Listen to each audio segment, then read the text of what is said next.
Bismillahirrahmanirrahim. Sahabat-sahabat pemirsa yang dimuliakan Allah Subhanahu wa taala. Pembahasan tentang iman ini sangat luas sekali. Ada beberapa sifat yang harus dimiliki oleh mukmin sejati. Jika mukmin sejati, maka wajib memiliki sifat-sifat tersebut. Sifat-sifat tersebut sebagaimana yang dijelaskan oleh Allah Subhanahu wa taala dalam Al-Qur'an. Allah berfirman, "Innamal mu'minuna idza dzukirallahu wajilat qulubuhum wa idza tuliyat 'alaihim ayatuhu zadatuhum imana wa 'ala rabbihim yatawakkalun alladzina yuqimuna as-salata wa mimma razaqnahum yunfiqun." Dalam ayat tersebut Allah menyebutkan sifat-sifat yang harus dimiliki oleh orang mukmin sejati, orang yang benar-benar beriman. Pertama apa? Pertama adalah alladzina idza dzukirallahu wajilat qulubuhum, yaitu mereka yang apabila disebut di hadapannya nama Allah, maka hatinya gemetar, semacam ada setruman, semacam ada koneksi.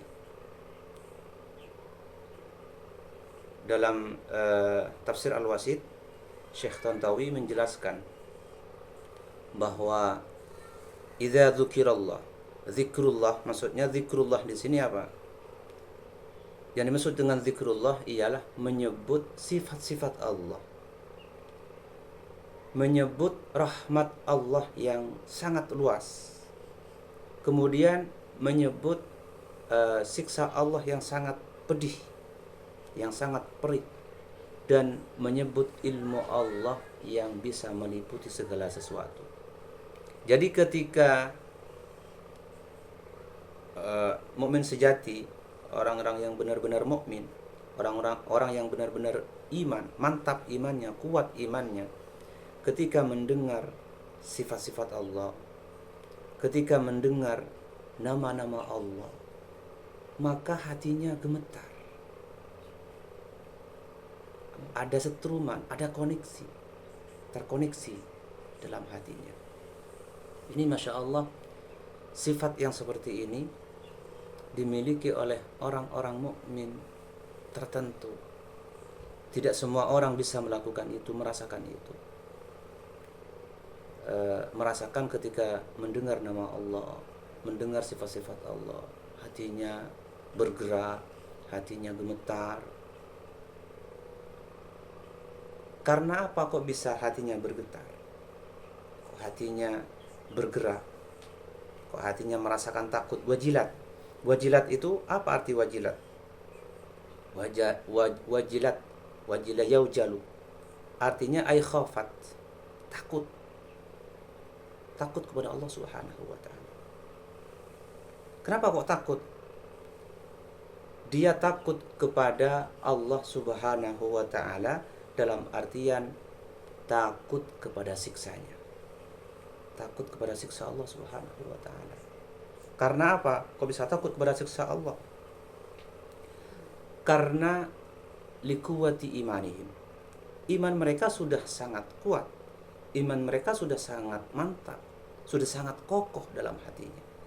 Sehingga ketika mendengar asma Allah, mendengar sifat-sifat Allah, karena saking imannya sudah sangat kuat, sudah sangat mantap, sudah sangat kokoh, mendengar asma Allah saja, mendengar sifat-sifat Allah saja, hatinya gemetar, takut kepada Allah Subhanahu wa taala. Lah, sifat seperti ini tidak dimiliki semua orang. Hanya orang-orang tertentu saja yang bisa merasakan itu. Orang yang imannya kuat, kemudian wasofa inufusihim, jiwa mereka bersih, hati mereka bersih, bersih dari maksiat, bersih dari dosa. Tentu yang sangat sulit bagi kita adalah menata hati, menata qalbu. Itu sangat sulit sekali.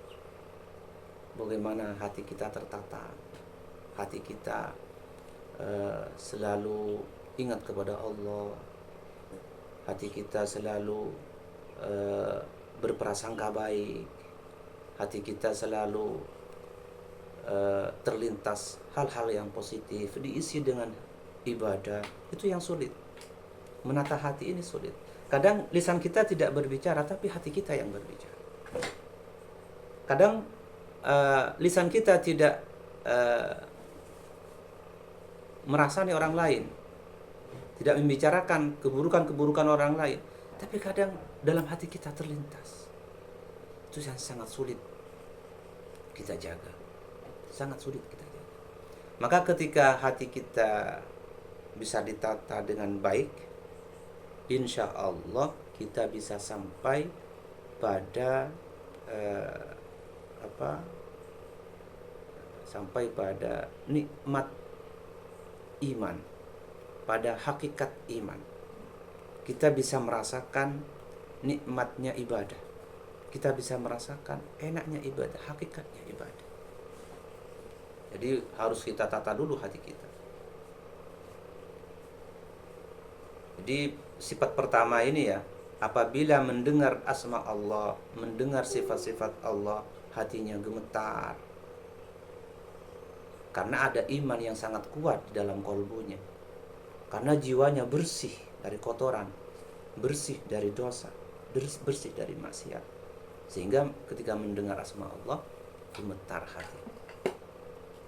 Kata Syekh Tantawi, liquwati imanihim wa safai nufusihim. Itu yang pertama. Siapa yang bisa mengetahui itu? Yang bisa mengetahui dirinya sendiri, per individu. Kita rasakan sendiri, apakah selama ini kita sudah merasakan gemetar ketika mendengar asma Allah, ketika mendengar sifat-sifat Allah. Kita rasakan sendiri. Itu yang pertama. Yang nomor dua adalah wa idza tuliyat alaihim ayatuhu zadatuhum imana. Apabila dibacakan kepada mereka ayat-ayat Allah, ayat-ayat Al-Qur'an, maka imannya semakin kuat. Zadatuhum imana, imannya semakin kuat. Nah, ketika mendengar lantunan-lantunan Al-Qur'an, ketika Al-Qur'an dibacakan di hadapannya, imannya semakin kuat, imannya semakin mantap. Orang-orang yang sampai pada tingkatan ini orang-orang yang memang pilihan. Tidak sembarangan orang bisa sampai pada tingkatan ini. Bagaimana bisa hati kita tergerak ketika mendengar asma Allah? Bagaimana bisa iman kita semakin kuat ketika mendengar lantunan-lantunan Al-Qur'an? Kadang untuk membaca Al-Qur'an sendiri saja sulit. Tidak bisa istiqomah kita bisa membaca Al-Qur'an.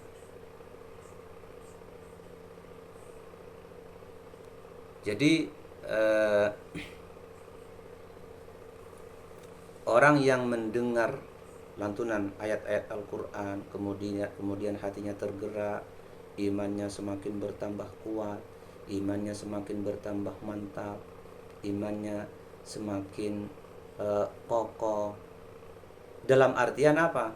Dalam artian kata Syekh Tantawi dalam kitab tafsir Al-Wasitnya, zadathum quwwatan fit tasdiq, semakin yakin terhadap apa yang disampaikan, diceritakan oleh Al-Qur'an.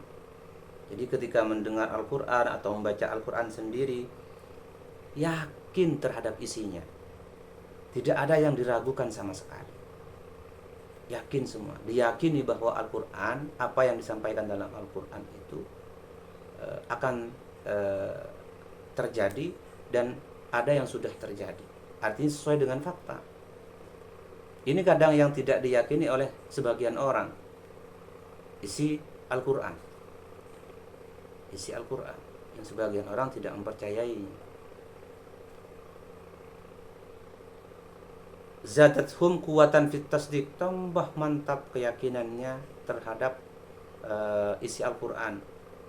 Wasyiddatan fil id'an, kemudian semakin tunduk terhadap perintah-perintah dan larangan-larangan Al-Qur'an.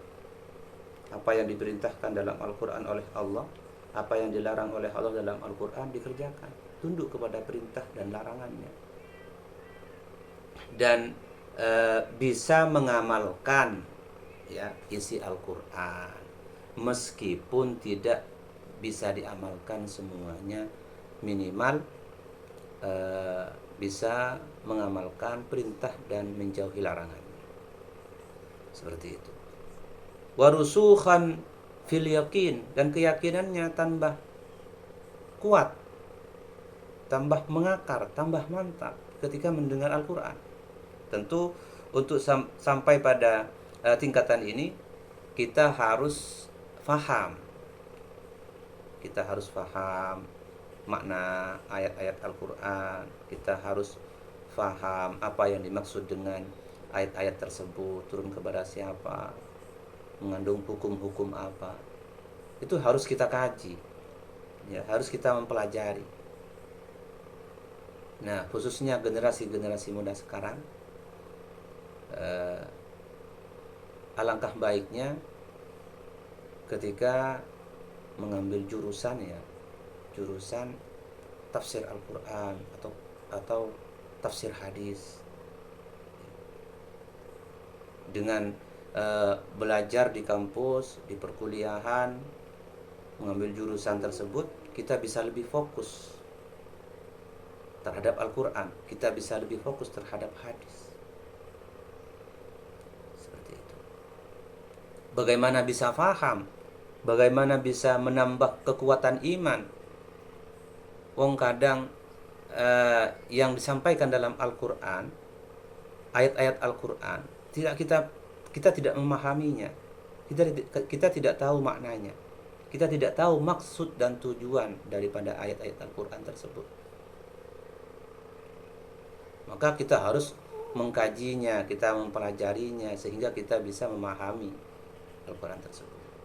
Nah, bagi orang yang sudah paham Al-Qur'an, bisa memahami Al-Qur'an, tentu bisa membantu ketika mendengar lantunan ayat-ayat Al-Qur'an atau ketika kita membaca sendiri, bisa menambah, memperkokoh keimanan kita kepada Allah Subhanahu wa taala. Bisa menambah, memperkokoh keimanan kita kepada kitab-kitab Allah, kepada apa yang tertuang dalam Al-Qur'an. Seperti itu. Selain itu, ketika mendengar Al-Qur'an, wa nasyatan fil a'malis shalihah, bisa menambah semangat untuk beramal soleh. Jadi Al-Qur'an itu bisa membangkitkan gairah positif kita. Bisa membangkitkan gairah positif kita. Bisa membangkitkan gairah ibadah kita. Bisa membangkitkan gairah belajar kita. Itu maksudnya. Wa idza tuliyat alaihim ayatuhu zadatuhum imanan. Ay zadatuhum quwatan wa nasyatan fil a'malis shalihah. Jadi tidak semua orang bisa memiliki sifat-sifat seperti ini. Kadang ketika Al-Qur'an dibacakan, dilantunkan, malah ngobrol, tidak memperhatikan, malah abai. Yang lebih parah lagi, ketika tadarusan semisal rokokan di pelataran masjid, tidak menghiraukan lantunan-lantunan ayat Al-Qur'an, malah rokokan. Ada ulama yang tidak membolehkan, bahkan mengharamkan rokokan ketika tadarus Al-Qur'an. Itu yang nomor 2. Sifat yang nomor 3 adalah wa ala rabbihim yatawakkalun, dan hanya kepada Tuhan mereka bertawakal. Artinya memasrahkan penuh segala urusannya kepada Allah Subhanahu wa taala tanpa membuang ikhtiar, tanpa membuang usaha. Kita memang harus memasrahkan semua urusan kita kepada Allah Subhanahu wa taala. Tetapi jangan lupa kita harus berusaha. Kita harus berusaha. Salah pemahamannya ketika pasrah kepada Allah tidak mau berusaha. Itu salah. Salah pemahaman yang seperti itu. Jadi yang dimaksud dengan tawakal kepada Allah Subhanahu wa taala, kita menyerahkan segala urusan kita kepada Allah Subhanahu wa taala, tetapi di samping itu kita harus berusaha semaksimal mungkin, sekuat mungkin. Kita harus berusaha. Mana bisa ingin menjadi orang kaya tapi tidak bekerja. Mau datang dari mana? Siapa yang mengasih uang? Siapa yang menggaji? Kan tidak logis. Jadi pasrah dalam artian, pasrah itu kita tetap ikhtiar, tetapi di samping ikhtiar kita berdoa kepada Allah, memohon yang terbaik. Kita minta kepada Allah yang terbaik. Kita minta kepada Allah, berdoa kepada Allah, mudah-mudahan diberi kelancaran rezeki, diberi kemudahan dari segala urusan. Itu maksudnya ikhtiar. Tetapi kita tetap bekerja, kita tetap berusaha. Masalah gagal tidaknya, masalah sukses atau gagal, itu kan urusan Allah. Itu urusan Allah. Kita hanya bisa berusaha. Semisal gagal, ya memang itu kehendak Allah. Mungkin akan diberikan yang lebih baik lagi di masa yang akan datang. Kita harus memahaminya seperti itu. Bukan kita memahaminya seperti orang-orang golongan rasionalis yang berpikir secara matematis. Kalau kerja dapat uang, kalau nggak kerja nggak dapat uang. Nggak begitu juga.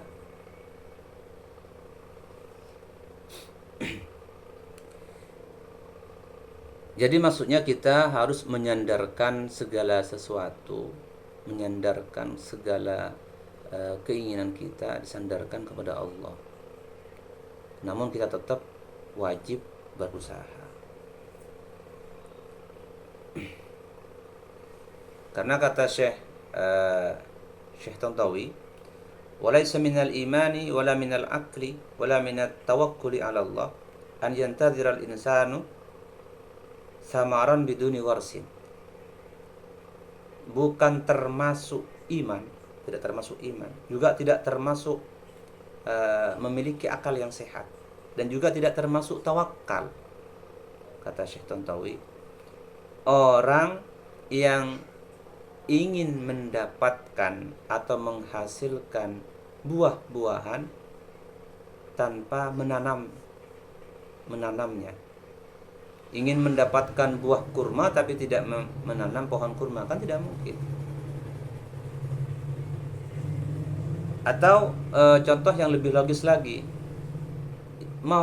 ingin jadi kenyang tapi tidak makan, kan tidak bisa. Agar kita kenyang kita harus makan. Ya. Agar kenyang kita harus makan. Ingin menjadi orang sukses tapi tidak berusaha, itu omong kosong. Jadi kalau kita ingin menjadi orang sukses, kita harus berusaha semaksimal mungkin. Ingin mendapatkan pahala tapi tidak beribadah, itu omong kosong. Seperti itu logika-logika yang disampaikan oleh Syekh Tantawi dalam tafsir Al-Wasitnya. Jadi yang dimaksud dengan tawakal itu kita tetap berikhtiar kepada Allah, berikhtiar. Di samping itu kita mengharap kepada Allah Subhanahu wa taala. Ini sifat-sifat yang dimiliki oleh mukmin sejati. Mukmin sejati, wa ala rabbihim yatawakkalun. Yang nomor 4 apa? Alladzina yuqimunas shalah. Orang yang mendirikan sholat.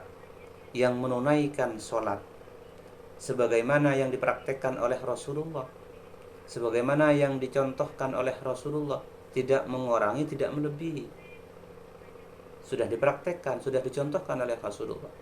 Maka dalam hal sholat Rasulullah menyampaikan dalam hadisnya, khudhu sallu kama ra'aitumuni usalli. Sholatlah kalian sebagaimana saya sholat. Artinya Rasulullah memberikan contoh terlebih dahulu, kemudian disuruh para sahabat suruh mengikuti sebagaimana yang dilakukan oleh Rasulullah. Itu dalam sholat. Dalam sholat memang kita harus bersanad mengambil kepada praktek yang dipraktekkan oleh Rasulullah SAW. Jadi mukmin sejati tidak mungkin meninggalkan sholat, tidak mungkin malas melakukan sholat. Dia akan merasakan nikmat dalam sholat. Mukmin sejati. Justru sholat ini dianggap interaksi dengan Tuhan yang paling dia nikmati, yang paling dia hayati. Karena apa? Karena kata Rasulullah sallallahu alaihi wasallam, "Inna aqrabu ma yakunul 'abdu min rabbih wa huwa sajid." Seorang hamba menjadi paling dekat kepada Allah Subhanahu wa taala ketika dalam keadaan sujud. Ketika dalam keadaan sujud itulah seakan-akan kita dan Allah Subhanahu wa taala tidak ada pembatasnya, tidak ada penghalang. Dalam Al-Quran juga dijelaskan, wasjud waqtarib. Sujudlah kepada Allah, maka niscaya kamu akan dekat dengannya. Jadi orang-orang mukmin sejati akan merasakan kenikmatan yang sangat tidak ada bandingannya di dalam sholat, terutama ketika sujud. Nah, kita ini yang belum merasakan, yang belum sampai pada tingkatan itu, perlu latihan. Kita harus latih. Kita harus tata hati kita. Kita harus perbaiki kalbu kita agar sholat kita menjadi nikmat. Agar kita ketika melakukan sholat nikmat rasanya. Yang terakhir adalah wa mimma razaqnahum yunfiqun, dan menginfakkan, mensedekahkan sebagian rezeki yang dilimpahkan kepadanya, yang diberikan Allah kepadanya. Kita tidak boleh pelit, tidak boleh bakhil, kikir. Apa yang kita miliki, selagi kita mampu, selagi kita ikhlas, kita infakkan, kita salurkan kepada yang berhak. Jadi ada 5 sifat mukmin sejati yang harus dimiliki. Pertama, ketika mendengar asma Allah, sifat-sifat Allah, hatinya gemetar karena saking kuatnya iman dalam hatinya, takut kepada Allah Subhanahu wa taala. Nomor 2, ketika membaca Al-Qur'an, membaca ayat-ayat Allah, mendengar lantunan-lantunan ayat Al-Qur'an, imannya semakin kuat. Imannya semakin kuat, semakin mantap, sehingga ayat-ayat Al-Quran ini bisa membangkitkan gairah ibadahnya, bisa membangkitkan gairah positifnya. Nomor 3, selalu bertawakal kepada Allah, menyerahkan segala urusannya, urusan duniawinya, urusan keluarganya, segala urusannya dipasrahkan kepada Allah. Namun tidak lupa berusaha, tidak lupa berikhtiar. Nomor 4, mendirikan sholat, tidak lupa sholat, menikmati sholat. Nomor 5 yang terakhir adalah bersedekah, menginfakkan sebagian hartanya. Demikian yang bisa saya sampaikan. Assalamualaikum warahmatullahi wabarakatuh.